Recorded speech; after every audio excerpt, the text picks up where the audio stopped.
పెట్టాలి దీపం. కానీ కార్తీక పౌర్ణమి నాడు దీపం వెలిగిస్తే వెలిగించి వెళ్ళిపోకూడదు.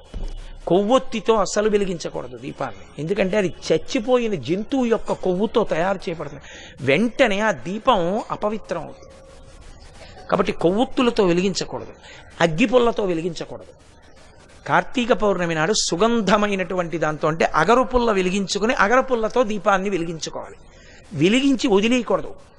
దాంట్లోకి వెంటనే అక్షతలు తీసుకుని చేత్తో పట్టుకుని దామోదరమావాహయామి అని కానీ త్రయంబకమావాహయామి అని కానీ రెండు మాటలలో ఏదో ఒకటి చెప్పాలి. అంటే దామోదరుణ్ణి కానీ త్రయంబకుణ్ణి కానీ దీపం మీదకి ఆహ్వానం చెయ్యాలి.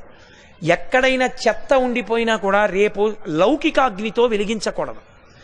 ఈ ఆవాహన చేయబడిన దీపంతో వెలిగించి ఆ దీపం దగ్గర నిలబడి ఒక మాట చెప్పాలి అందరు. కీటాహ పతంగాహ